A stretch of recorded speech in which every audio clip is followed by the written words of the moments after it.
চিত্রনায়ক ইলিয়াস কাঞ্চন বাংলা সিনেমা জগতের বহুল পরিচিত এবং জনপ্রিয় নাম।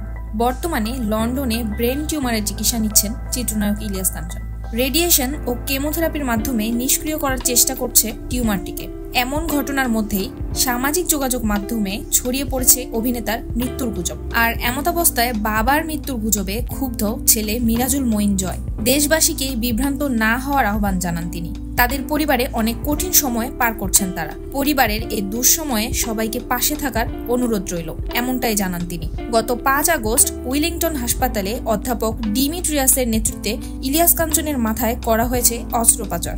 অত্যন্ত ব্যয়বহুল চিকিৎসায় মানব চিকিৎসকের পাশাপাশি অংশ নিয়েছিল 3টি রোবট, যার ফলে মানব ভুলের ঝুঁকি কম ও শরীরের ক্ষত দ্রুত সেরে উঠবে বলে আশা করছে চিকিৎসকরা। লন্ডনে একমাত্র মেয়ে ইশরাতের বাসায় থেকে চিকিৎসা নিচ্ছেন ইলিয়াস কাঞ্চন। জটিল এই প্রক্রিয়ায় দীর্ঘদিন দেশ থেকে দূরে থাকার মানসিক কিছুটা বিচলিত ও বিষণ্ণ হয়ে পড়েছেন তিনি। থেরাপির কারণে শরীরে এসেছে ক্লান্তি, কথা বলতেও অনেক বেশি কষ্ট হচ্ছে তার। দ্রুত সুস্থ হয়ে ফিরবেন ইলিয়াস কাঞ্চন, এমনটাই প্রত্যাশা করছেন অনুরাগীরা। তো ভিউয়ার্স, ইলিয়াস কাঞ্চনের এই মৃত্যুর গুজবকে নিয়ে আপনার মতামত কি?